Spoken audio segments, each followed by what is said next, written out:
What is in your backyard?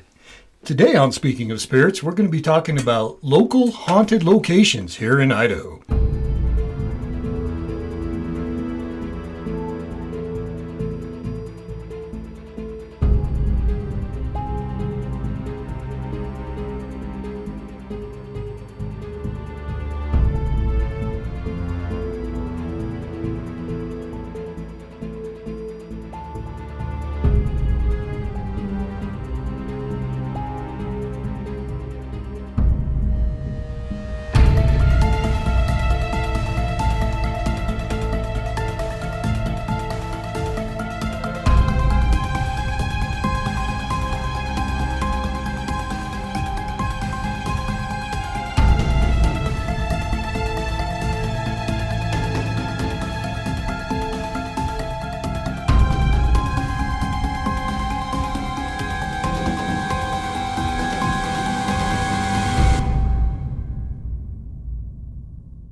Alrighty. I'm going first, they tell me this time. Hi, I'm Tim. Happy to be here. I don't think I should have said this because Mark's here. I am here this time. I'm actually live and in person. Woo! Which is fantastic. So excited. But it was really on the spot, and I was nervous. You did a great job, man. Keep it going, man. Keep rolling. I appreciate it. I'm Tim. Happy to be here. I'm Colleen. I'm Katie. And I'm Mark. We've already gone over this, but here I am. Well, since you're here, we have to use you all we can. So, this wonderful episode, we're going to talk about areas around Idaho that are scary, or we like to visit, or are scary. Or we like to visit because they're scary. Yeah.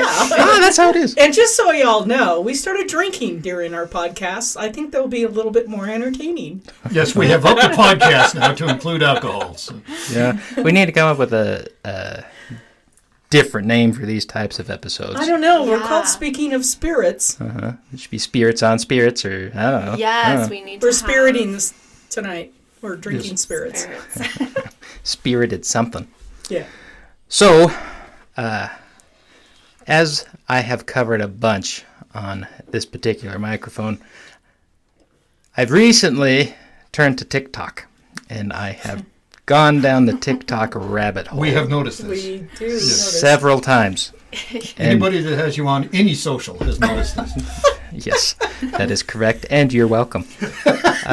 So, one of the times I was falling down this hole, it had an old submariner, and he was given all types of stories about the lake I cannot pronounce, which is Pend Oreille.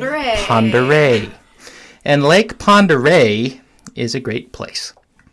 They say it's the deepest lake in the United States, 1,150 feet.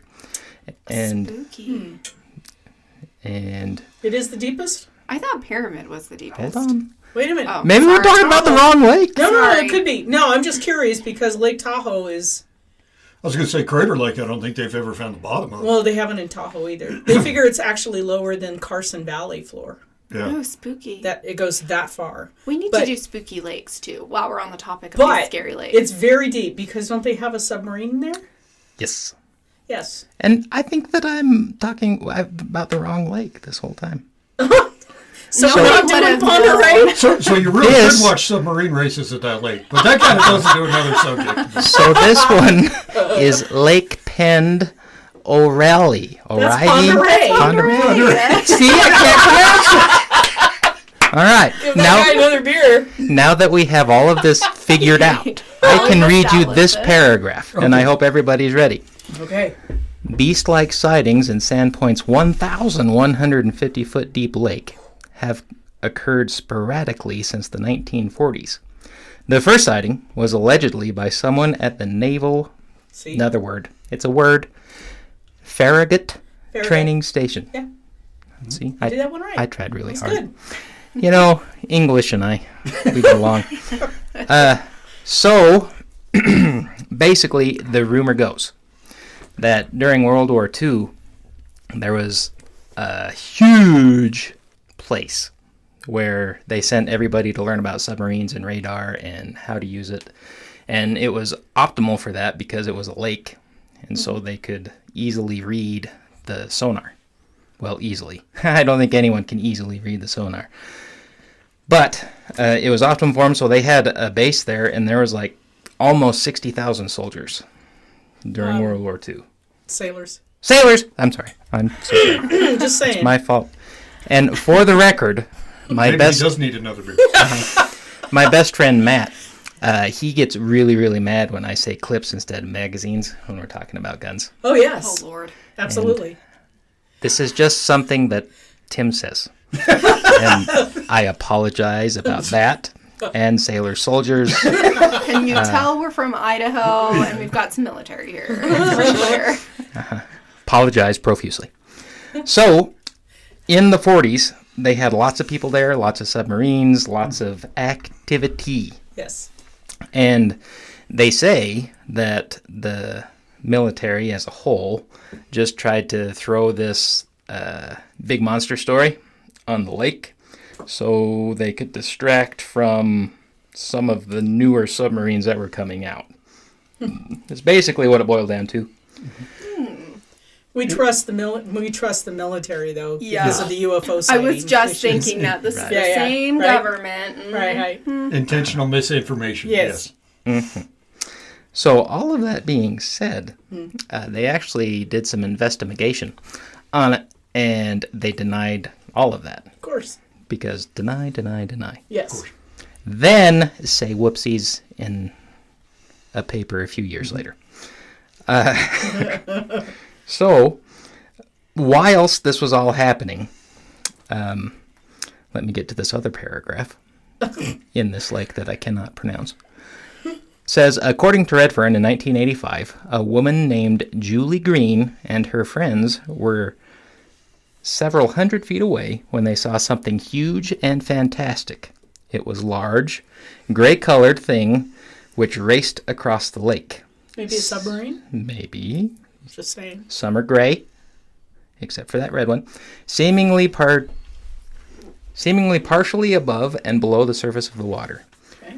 More such sightings followed in the 1990s. On March 29, 2007, the River Journal photographer Jay Mock captured a dark blob surfacing above the water. You can see the photo and read about its possible explanation at a website that I'm not going to read. I apologize. There's lots of periods and letters and numbers. Fair. And many other cryptozoological sites. The obvious explanation is a submarine station. Cited at the lake's pronunciation is... Ponderay. That's the one! But I gotta say, you did get cryptozoological right. Yeah, So, that Yeah, was that's props on that. Ponderay. Too much. No, we can see where my priorities are. Since 1942, a location chosen by Eleanor Roosevelt, with secret and not so secret government submarine activity going on in North Idaho's giant sea-like lake. Paddlers, probably a big submarine skimming the surface. No matter what the Navy says, right? Maybe so. Even if it doesn't always behave very machine-like according to witness descriptions, or maybe it's a prehistoric creature who somehow survived the ages, or a giant eel, or family of giant eels. The latest scientific explanation of the Loch Ness monsters. Maybe Nessie sprouted wings and immigrated pterodactyl style. Whatever paddler may be, I'd think twice before swimming far from shore. Oh, Da-da-da. Da-da. And that's kind of what I found on the internet. Like, I got really excited because as the previously mentioned TikTok guy explained the naval base there, he also gave some stories of the monster and the sonar things. And I was like, well, cool! And so I turned to Google, where course. dreams live and or die. And there just weren't a lot. And all the stories that they gave, it's like, oh, it's this gray submarine looking thing. Oh. But do submarines move fast? Yeah, actually, Do they? some of them can Some of go them. pretty quick. See, I've only seen like 20,000 Well- leagues under the sea. They're really slow, so... Okay, fair. Put her in park, Nemo. It's that damn giant octopus. Exactly. So, basically what it all boils down to is there's still a naval base there. There's still a whole bunch of submarine technology that's happening there, and all of the new stuff they test there. So Ooh, that's it's still spooky though. yeah. So it's the Area 51 of Idaho. Yeah, my stepbrother was stationed there for many years because he was a submariner. Yeah. Yeah. Yeah, it's pretty cool. So they do more than train there. Then They do things. things. They probably shoot Loch Ness-like monsters. So Yeah. Lake Tahoe is supposed to have a Loch Ness. They call her Tessie, Yes. of course. Yeah. Yeah. Yeah, we convince every little kid that Tessie's going to eat them if they're not good. They're not I nice. know, so it's awful. I saw a theory about the Loch Ness monster that said it was just the ghost of a prehistoric dinosaur. A ghost. Yes, and I would like to Interesting. believe that because, you know what? Well, actually, It's a fun time. the loch is very, very deep. And at one time, right, it was connected. The water was connected. Yeah.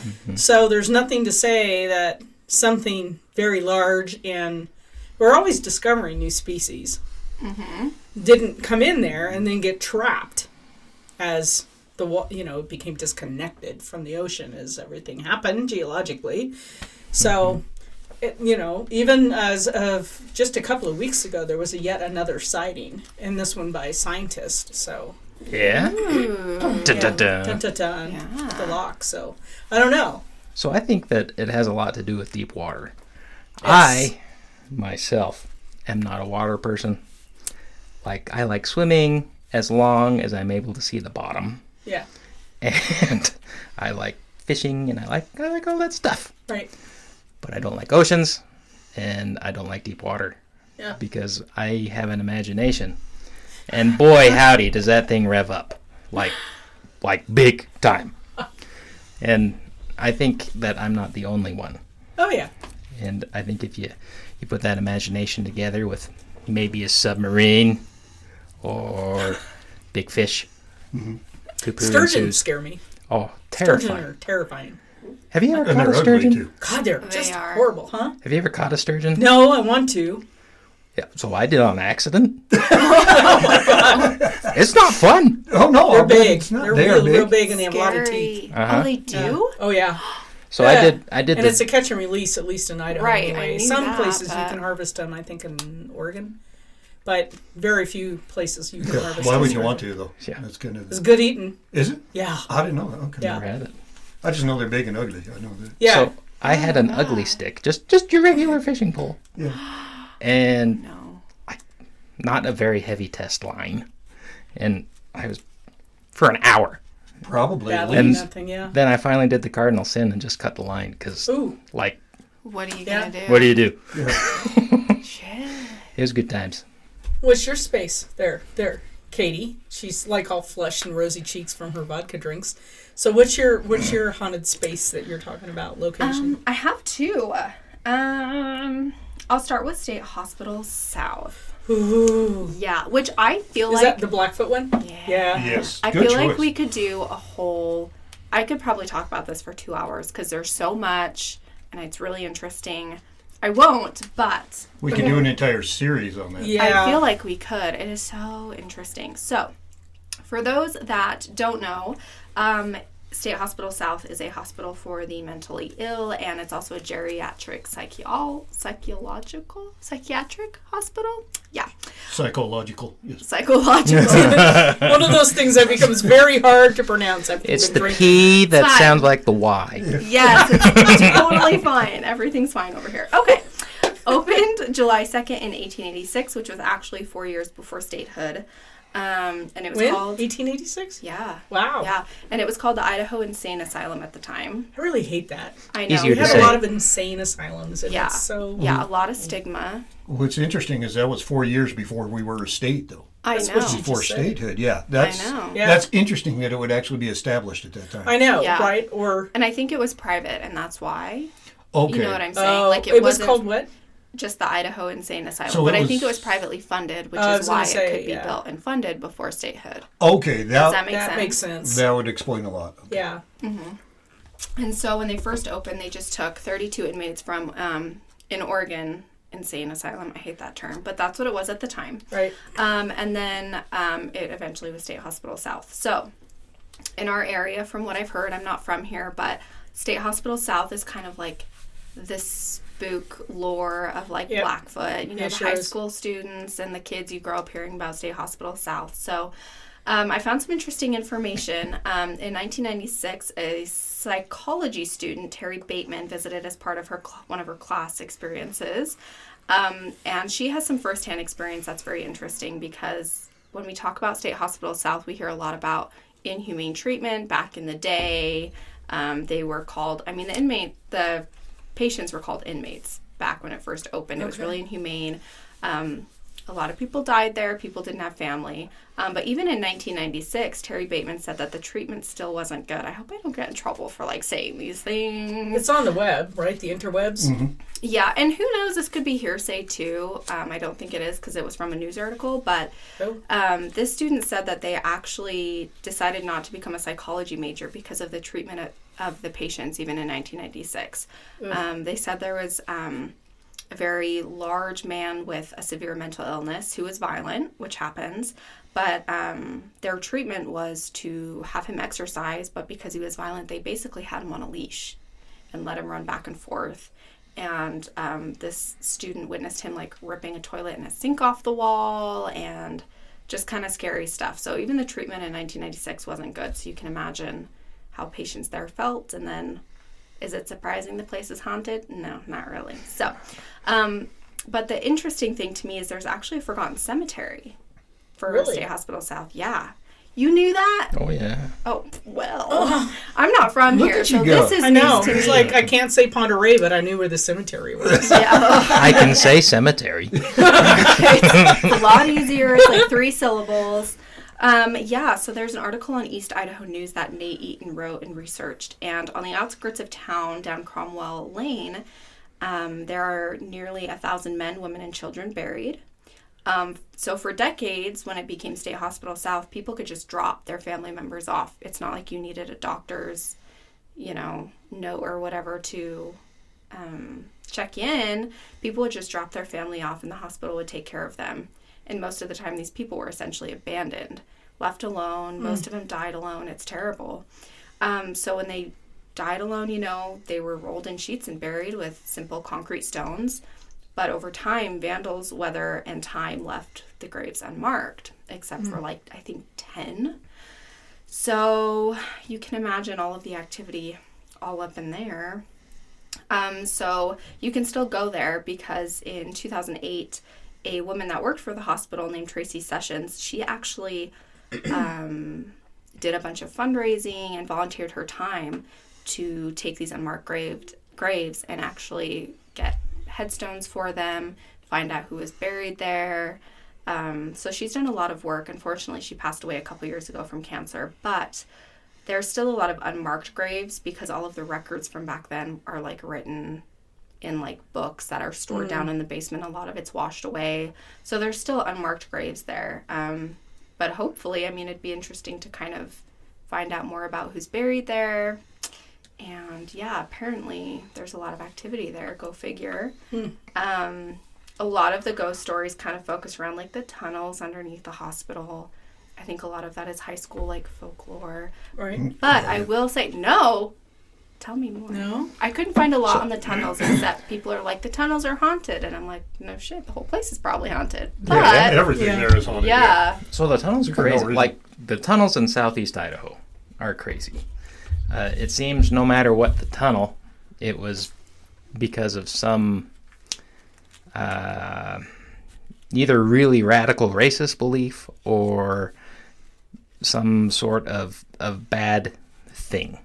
So in this area, it had to do with basically 2 things: moving the dead or race. So especially in Pocatello, most of the tunnels that are around here, they were built by the Chinese. And they were built by the Chinese because they fought such severe racism as they were working the railroad lines. Mm-hmm. And a lot of the Chinese were really, really good at digging tunnels. And they were hired on at other places in Idaho to dig the tunnels. And so those tunnels, especially in the asylum, it was so they could transfer the hard prisoners, or whatever the word they used, inmates, difficult patients. It evolved over the years. The difficult ones, and to move bodies around. So they Which went I outside. believe that with moving bodies around, but Mm-hmm. even today at our hospital here, they just roll them out the front door. It's bizarre, but anyway, Tell me about it. it's bizarre. As long as they don't let go of the table as Right, it's hurtling as it's down the like- stairs. Literally, though. You know what I'm saying? That would be awful. So back in my day, Oh, Here we no. go. was a mortician assistant for a while, and the old hospital, they had the coroner's office in the basement, and so you had to ride an elevator, but you didn't get to ride the nice Right. elevator. Yeah, but It Oh, was no. the jinky old service elevator. yeah. Oh, no. So this one time, Don't tell me. I got stuck No. in an elevator with this freshly deceased person. And I was like, you know, there's lots of situations. I've pictured my life. This Be- is not one. This is not it. This is not doing my it for me, God. thanks, though. Oh. So I literally cannot. it was just lots Were of you fun. hitting the emergency button? I was hitting every button there was Oh, my and God. making a lot of noise. So, As long as the person on the gurney wasn't making noise. so that's the weird thing. So most God. people who just die, Right? rigor mortis sets in pretty quick. Really quick, and then Yeah. it stops, and then it's right. And a lot of things happen to the body.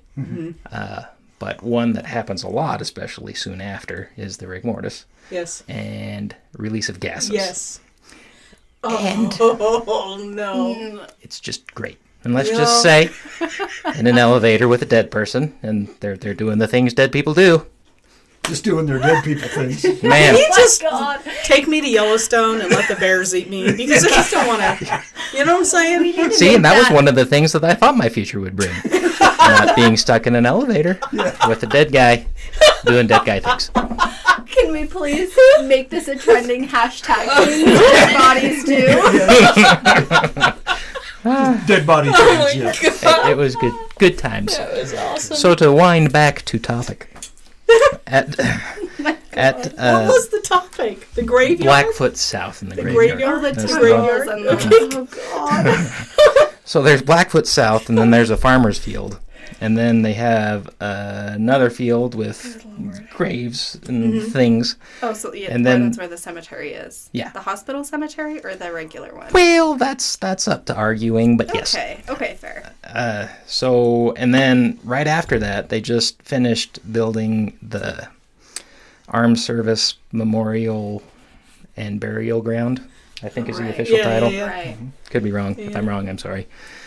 Anyway, my grandpa died in 2020, and after so much hoblaw, you wouldn't even believe the stuff that happened after grandpa died. Like, the funeral home Oh, did crazy things, yes, that funeral. and Oh. we're not even sure if it's grandpa's ashes, Yeah. kind of a thing. Anyway, long story short, Yeah. after months, we were finally able to do his services, and we opted to go to Blackfoot to do it because it was still all types of crazy pandemic stuff. And so we went, and it was my mom's sister, my mom, us. Yeah. That was about it.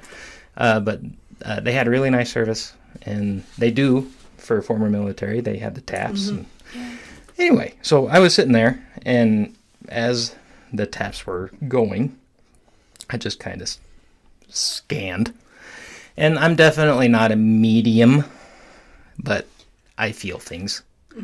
And it was amazing how it just felt like there was a huge crowd. And that they were there and they were at attention. And it was really, really cool. Yeah. That's super cool. Saw the military coming. Yeah. You bet. Yeah. And Yep. so I also go to Blackfoot a lot. And my boss lives right next to that. And so I passed by it a lot. And you can almost feel if a service is going to happen that day. Wow. I believe Yeah. that, though. And before that, teenagers do teenager things, like Yeah. dead people do dead people things. Right. Uh, It's just so wrong. And sometimes they're the same thing. Right. Anyway, so we heard about the graveyard that was Yeah. there, and so we went out to find it, and it's a recognizable feeling.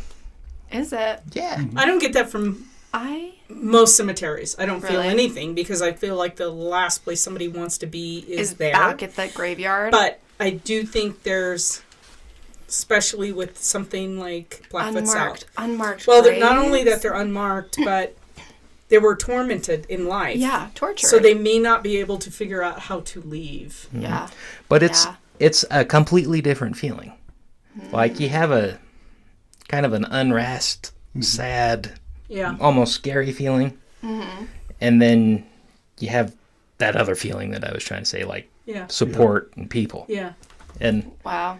it's amazing how just in that field Yeah. you have such a difference The of dichotomy of what's happening there. That's Really crazy. interesting. Yeah. It kind of depends on the cemetery because a lot of them are very quiet. Very. But we've got one just here in Pocatello over on 4th Street, Yeah. just right next to Idaho State University, and that one's got a lot of activity in it. Depending on That's the a very side. busy one. yeah. I find the side closest to the university to be super, super active. Is that, Yes. but on the side that's closer towards the road that goes up towards like Fish and Game, that seems very quiet to me. But the old section, to me, when I walk through there, that's the section you like kind of take pause in a little bit because you feel things. I think Yeah. that old church is the That divider. old section. I was gonna There is say that the church. is that an old church? No, it's Or is that a it's mausoleum? it's- I It's a think mausoleum. It's like a mausoleum. yeah, but there's definitely some. energy Actually, that's there. where they store the lawnmowers. Well, no, they've actually restored it. They've restored it, and it's quite beautiful inside. Oh, really? When Yeah, did they do that? They put together a committee a couple of years back, Yeah. and it's beautiful inside That's now. cool. They only open it on Memorial Day. Okay. Oh. There's a lot of energy in that You bet. around that building though. We took some pictures there one time for Yeah. the team. Yeah. So That's again, cool. Yeah. teenager doing teenager things.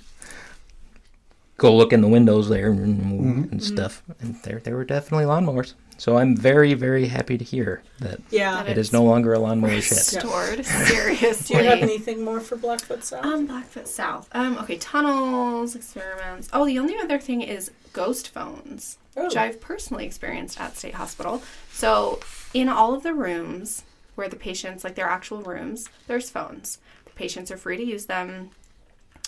A lot of times they call 911, right? Because we've got paranoid behavior, we have delusions. When I worked at dispatch, people would warn me, watch out for the ghost phones from State Hospital. And I was like, yeah, whatever. Well, you will get calls from a specific room, and I wish I could remember the room number. I mean, you get calls from patients anyway, and they're like, the government is after me, and, you know, some weird stuff. And you're like, okay, and you just wait for a nurse to come. But there is a specific room that is no longer used. It's empty. No patients are in it.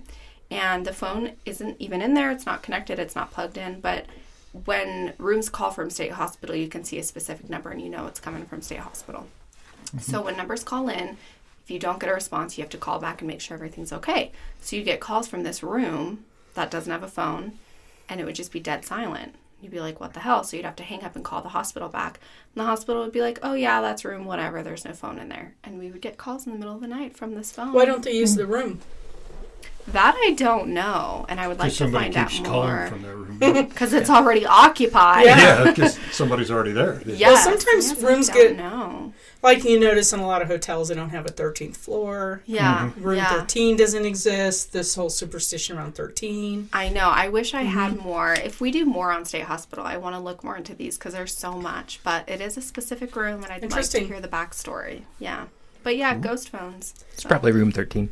Honestly, probably. So I'm curious. But So I chose one of my places is Owaihi Plaza in Boise. And for those of you not from the state, Owaihi is Owyee.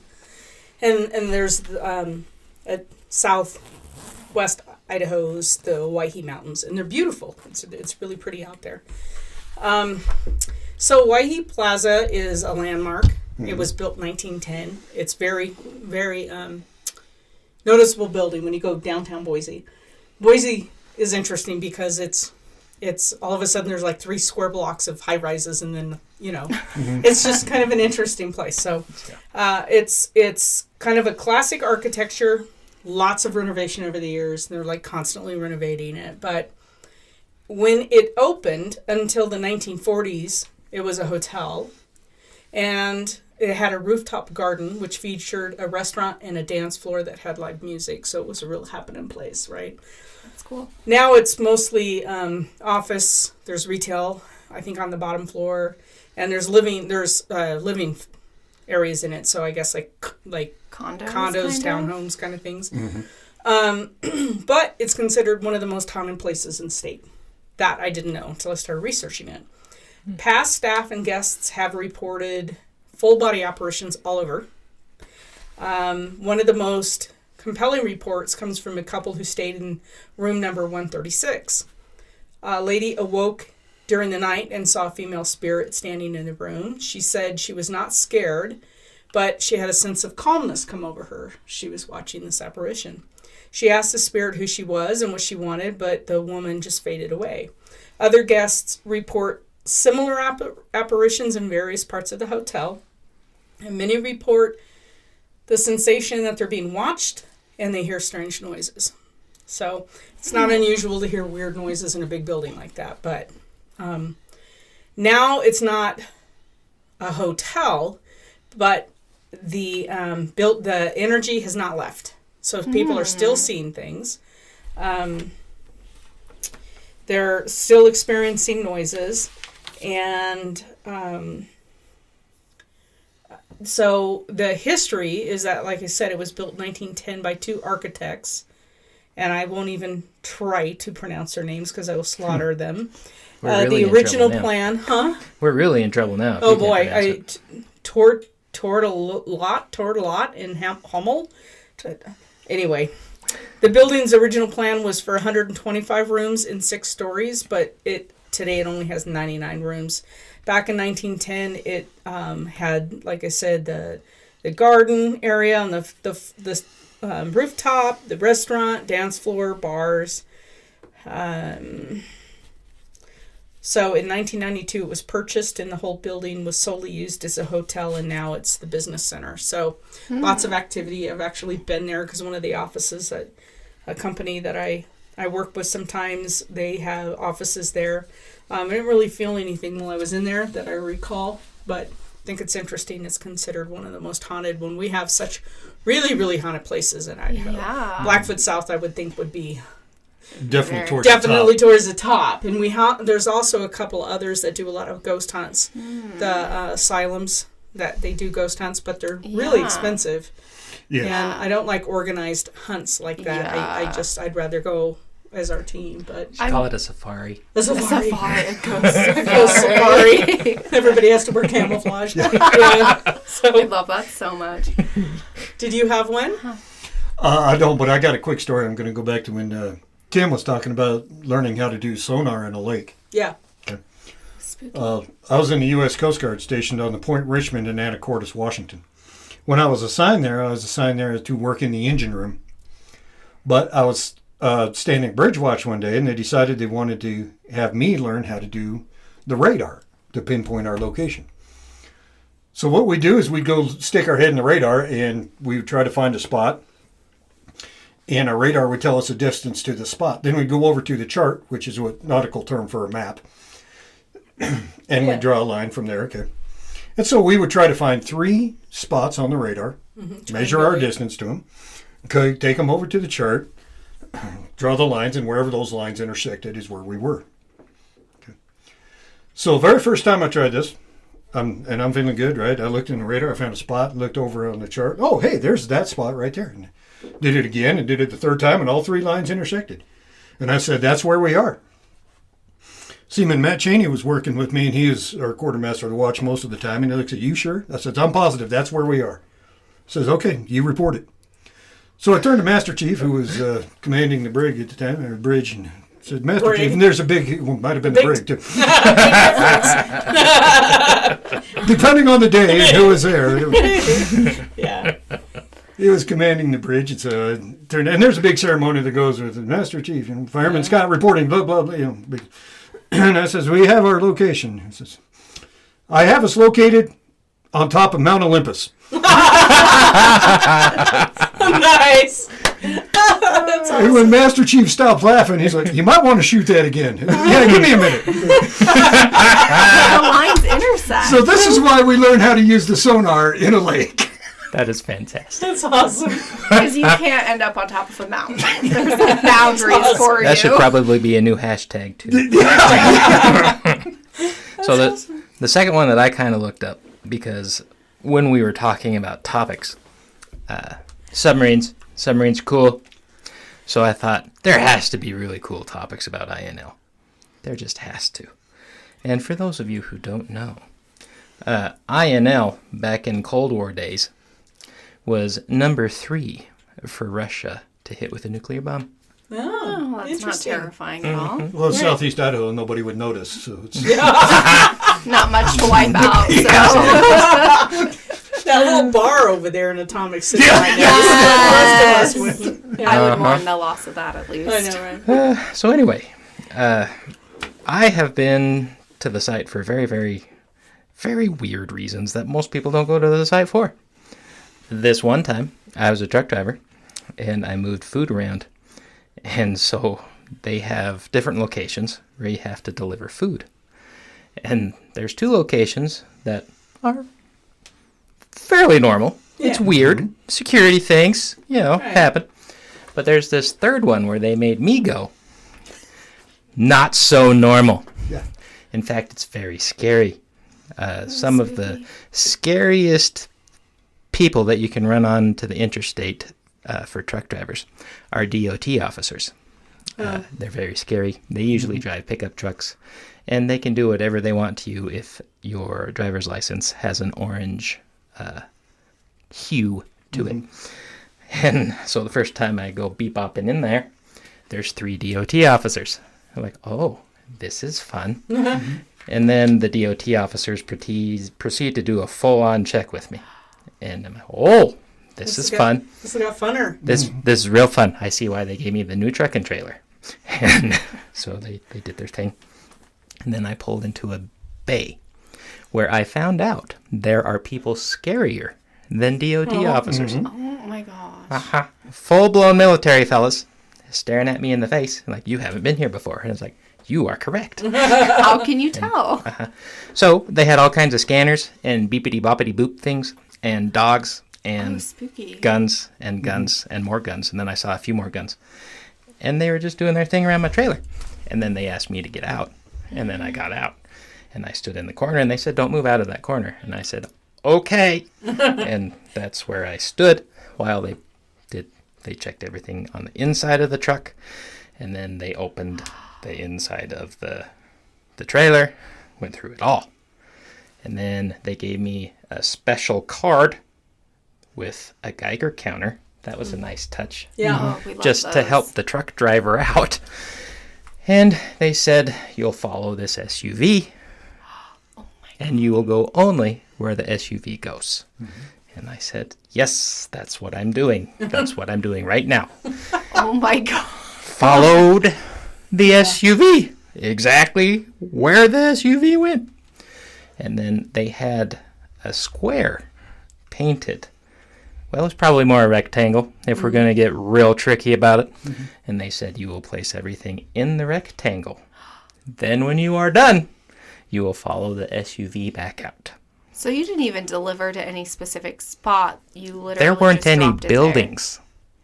What? They don't want Uh-huh. you to see anything. There weren't any buildings, but I dropped off about it was so Pounds nice of full them. food, right? 500 pounds of food to Right. this place in the middle of nowhere with no buildings. Yeah. Uh-huh. And so that's what started my interest with INL. Spooky. It was nice of them to warn you about that. They just send you out. Just do a food run. Yeah, it was my second week with the company. I think they knew what they were doing. And so, Wow. so I followed the SUV out. So things have gone on. They're a big employer here. I work for a company that we do lots of things for INL. Mm-hmm. And so when occasion arises, and you'd be shocked how often that arises, I talk to employees there. And it's amazing what that place does. It is absolutely incredible. Yeah. And it has a whole lot to do with the nuclear systems for the government and the propulsion systems. Right. And Some so, pretty really intelligent people that work up there. yeah. Like, They use syllables that, it's not countable. It just, right. after 20, I'm gone because I run out of fingers and toes, and they keep going.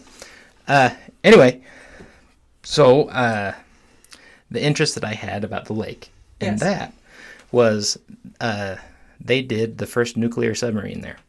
Mm-hmm. And they built it all underground. That there's definitely not an underground reservoir there. Definitely not. And it's definitely not deep, and it's definitely not perfect for submarines. Definitely not. Definitely not. Because there's definitely not any buildings there. So, I digress. Years and years ago, there's the atomic city that we mentioned. Right. It was the first city powered by nuclear power. That is Arco. Arco, yeah. I thought it was atomic, and then they boosted it back up It was for Arco. Arco. I know that because I'm from Arco.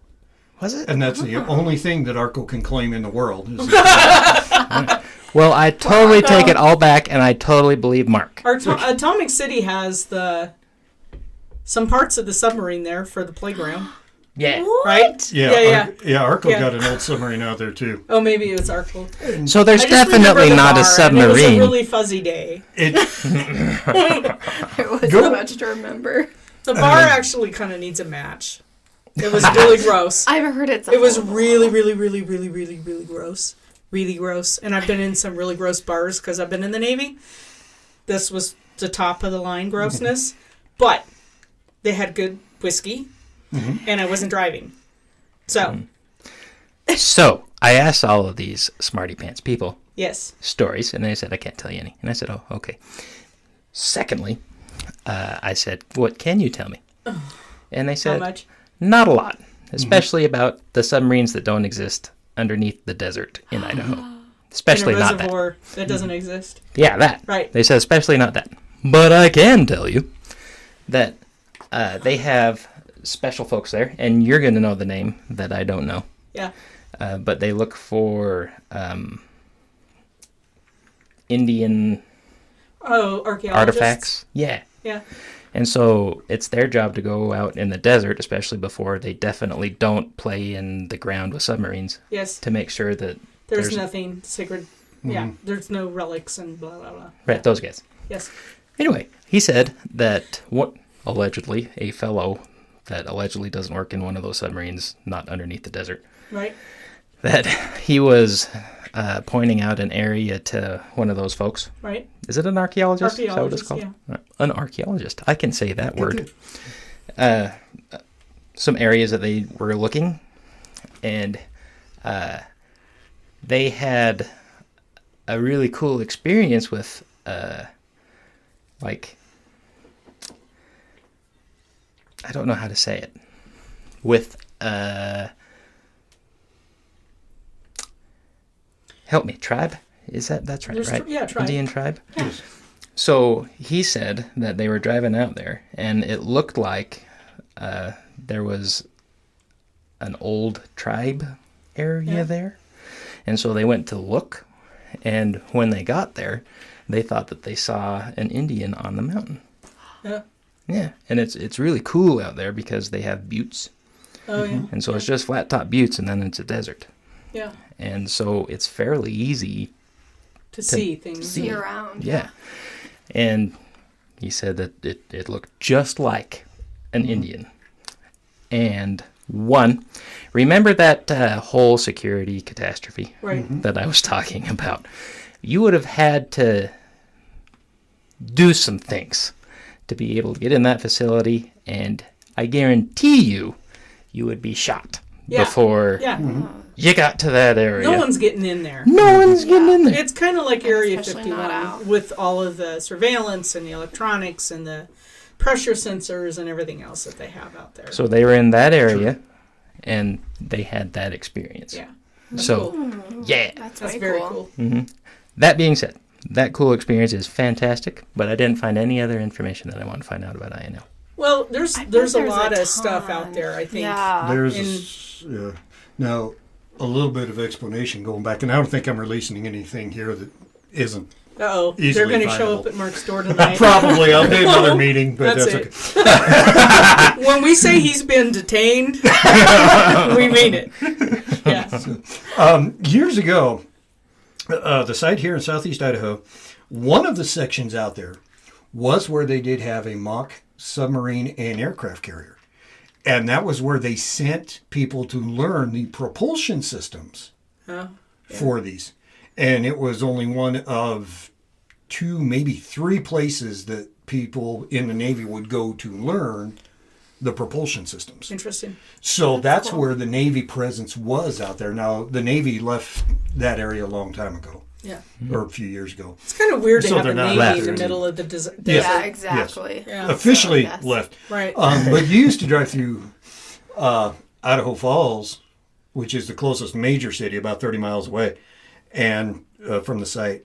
And you would see groups of people in Navy uniforms standing on the corner, waiting for the bus to come and get them and take them out. The INL runs a fleet of buses from there to various cities, locations around, so to transport workers to and from there. So yeah, you'd see a lot of Navy personnel there in Idaho Falls, and especially if you're not prepared for it, because we are nowhere close to an ocean. Yeah. But that's Nowhere. why. Or that's- to Ponderay. Yeah. But that's why we had the Navy presence there, Yeah. and that's why we were number 3 on the list for Russia, because we were I wonder if we still are. one of the places that I don't No, think I- so, because Yeah, not that like, Russia's a threat or anything. like we said, officially the Navy left a few years back. Yeah. I keep saying a long time ago. Well, maybe we like were 30 on years we ago. were on the hit list. INL was on the hit list for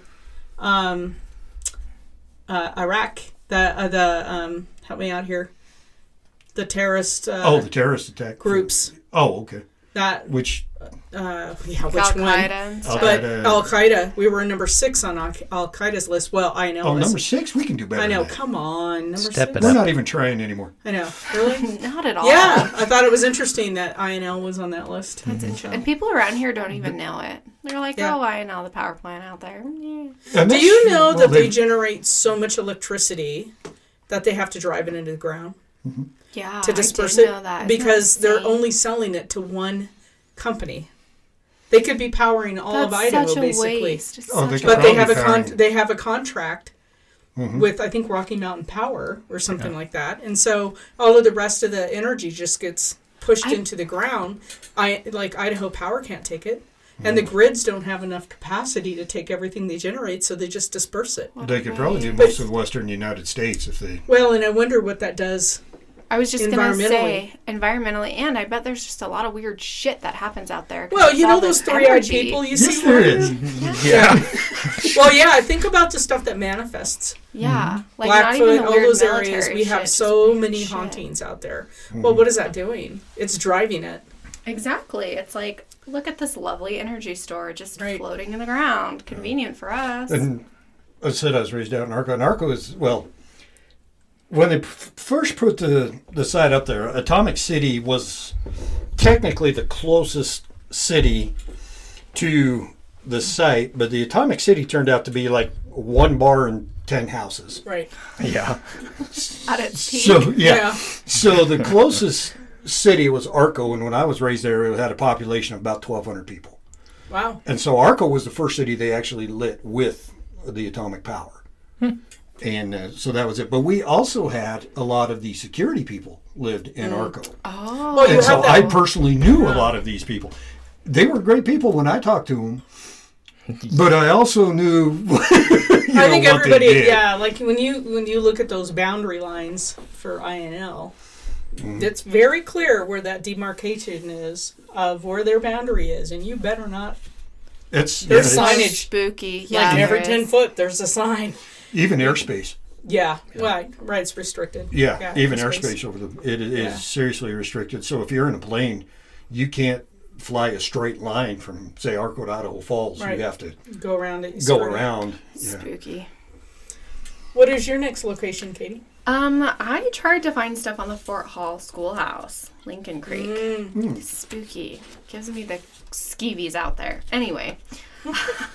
So there's not a ton of information, but there are public records. So that's always interesting. So Lincoln Creek was the result of the end of the boarding schools. So there were 3 boarding schools in Fort Hall, which is the reservation out here, if you're not from here. They were notoriously horrifying places. Students were packed together in small, dirty, and unsafe spaces that were prone to disease. So, for example, in the Lincoln Creek area, there was a scarlet fever breakout in 1891 that killed 10 students and a couple teachers while they were residing there. So they weren't even at home. And there were 2 confirmed suicides and probably more. The new schools lasted only until 1944 when children went to public schools. So Lincoln Creek was like the renamed Reformation school. So students didn't stay overnight anymore. And they tried to integrate more of like the culture into the education. So it wasn't just stripping the tribes of their traditional skills. But a lot of the public on the reservation was still kind of scared of it because it was just starting. And so families would literally hide their children like in sagebrush and under fur skins. And young girls were married off early to prevent them from going to the boarding schools as young as 14. Because if they were married, they didn't have to go to school. That was going to be my question. How young are they married to not go to school? 14 was some of the youngest. Horrible. Yeah, The whole thing is horrible. The fact that we stripped Indians of their children and shipped them off to Christianize them, and that they then had to resort to marrying off children. Yeah, I know, to keep them safe. Wow. And as a side note, I hate to put an even further damper, but speaking of child brides, it is still legal in Idaho. I'm just saying. So if that pisses you off, for 14-year-olds. 14 to 16 with the parent sign off. I digress. If it pisses you off, you should sign the legislation to stop it. Anyway, I could get on my soapbox. Wow. From way back. But it's still legal. Anyway, I digress. Well, I know it was. Well, it was. I don't know if it still is in California with the parent signature. There's a lot of in southern states, 12-year-olds can't. Anyway, I could get on my soapbox, but that's another episode. Yes, I literally could. So anyway, the conditions were horrible enough that families did resort to these things. They would hide them out in the middle of the reservation in the middle of nowhere because they were forced by law to go. So like I said, there were 2 confirmed suicides. That's just public record.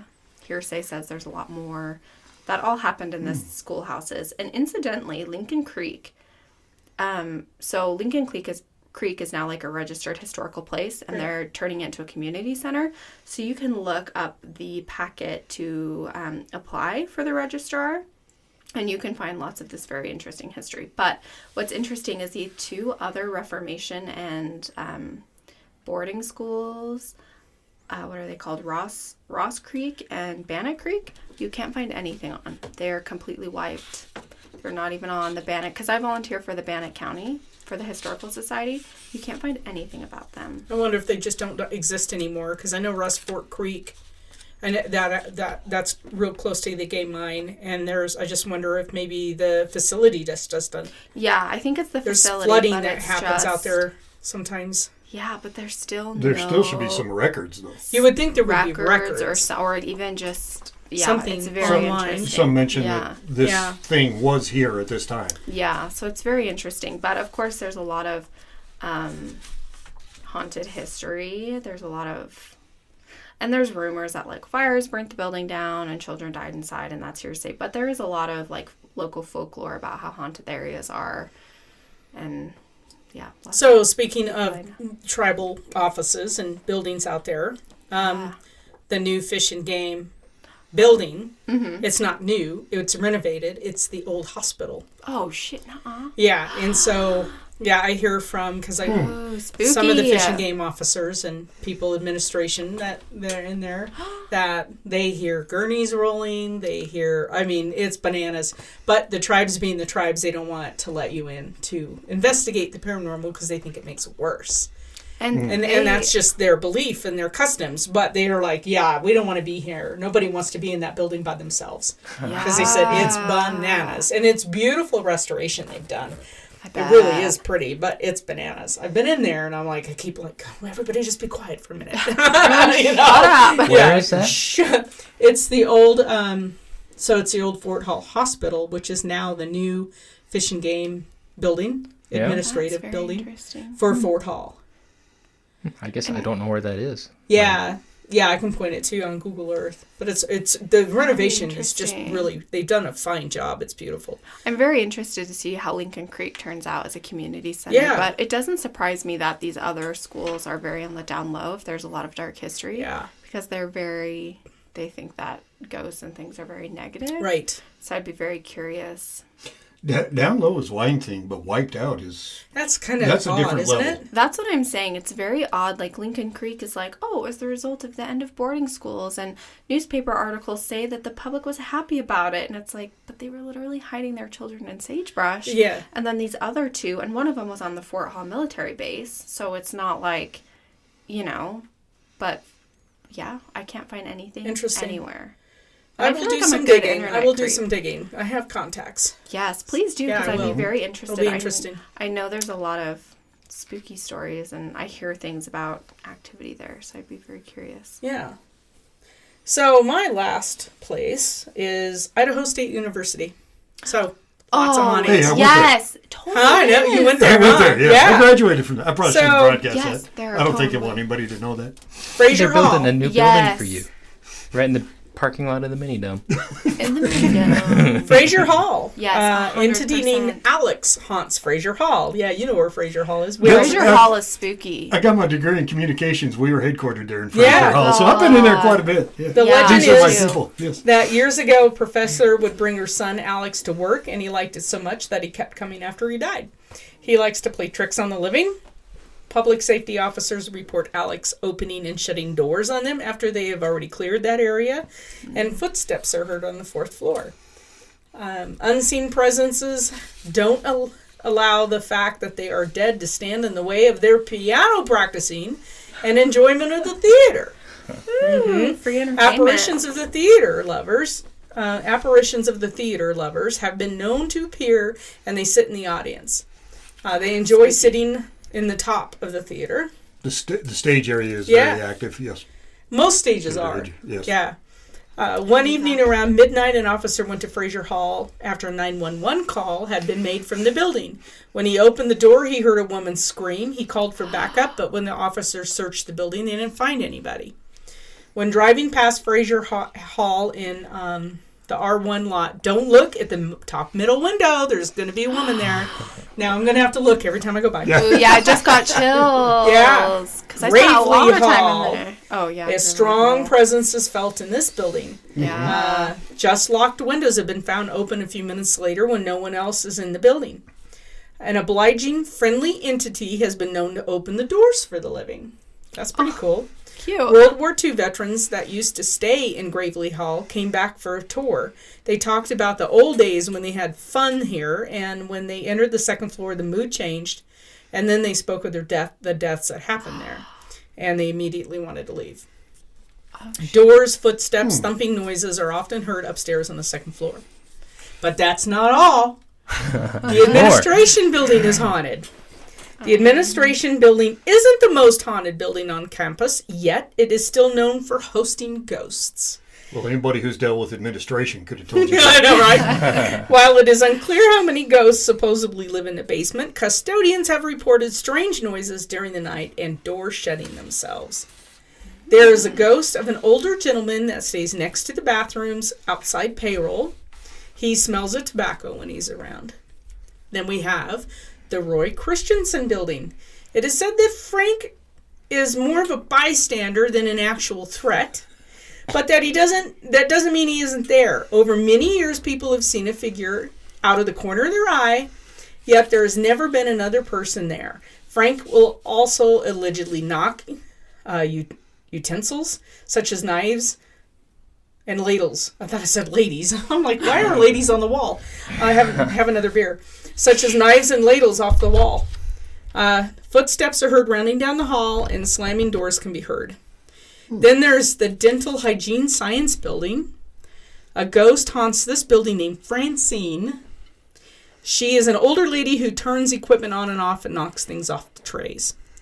Ooh, Francine. Albion Hall is haunted. Yes. Oh. The long hallway that spans the building's length is said to hold the ghost of a man. If you look, a ghost is seen standing at the end of the hall. Ooh, spooky. Speaking of long hallways, did any of you watch Stephen King's movie The Stand? Yes. The movie. Yes. Yes. Right? It was like a mini-series because it was so long. Yeah. The hall scene at the CDC was filmed in the VA in Salt Lake City. Oh, really? And it, yes. Get out. Yeah, so, yeah, because they have these underground tunnel hallways, and they'll take you in carts if you have to get from one side of the VA hospital to the other, particularly in winter. Spooky. And you're shuttling down on these golf carts. And one of the security guards said, "Hey, did you recognize this?" And I'm looking around going, "I think I do, but I couldn't remember when." He goes, "Yeah, Stephen King movie." He told me all about it. Cool. That's But I digress. So crazy. Gale Life Science Building is also haunted. Bodies come in and out of the biology building all the time. Yeah, we know that from the whole Unfortunately. debacle with the recent Yeah. mortuary. We recently had a local mortuary have some issues. Yeah. These bodies bring within the spirits they used to hold. There's a rumor saying that one cadaver was cursed and the cursed spirit still haunts Gale Life Science Building. Because of this, students don't like to be alone and walk out of the building in groups.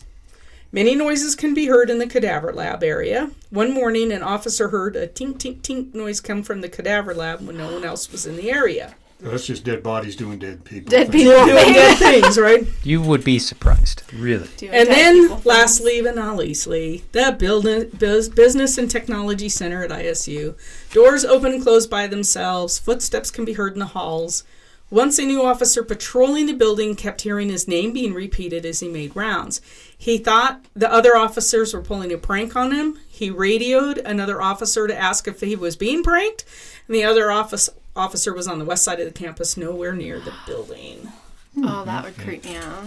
Dum dum dum. Dun, dun, dun. Surprised ISU. Leonard Hall wasn't on there. Oh yeah, what happens at Leonard Hall? Yeah. So in another previous life, I So was many. a He's had so Sears many lives. hometown owner, and they ordered new freezers Yeah. from me for Leonard Hall as the pharmacy Yeah. building.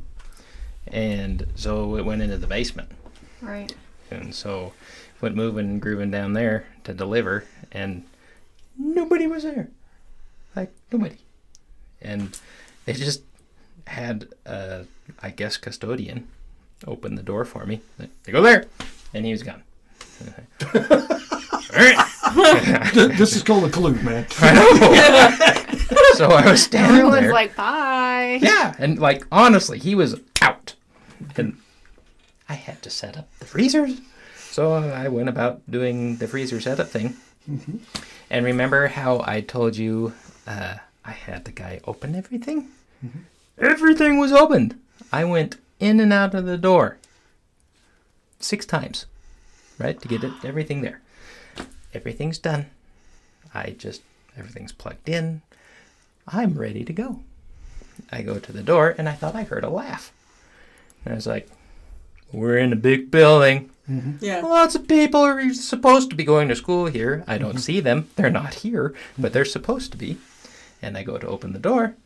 Door is locked. Oh no. Yeah, Oh my god. You tend to get locked in places a lot. I'm really good at it. Wow. And so Well, apparently you weren't done yet. apparently I wasn't done yet. And so after, like, being locked in a door that you knew was unlocked, Right? it's just one of those times where you kind of have to sit back and say, I don't want to be here. Which happens a lot in my life, too. And so I had to call, like, the administration building and say, can you let me out of the basement, pretty please? Oh boy. And that same custodian, like, he didn't open the door. Like, he just stuck his key in, turned it, and he was out again. Oh my god. He could have been in a hurry, right? Could have been. But I don't believe in coincidences. No. And those Yeah, were not same. coincidences. The end. That's crazy. All right. These are all stories from where we live here in Idaho. What's in your backyard? What do you have around you? Get out and explore, see what you can find, and let us know what you run across. Thank you for listening to Speaking of Spirits today.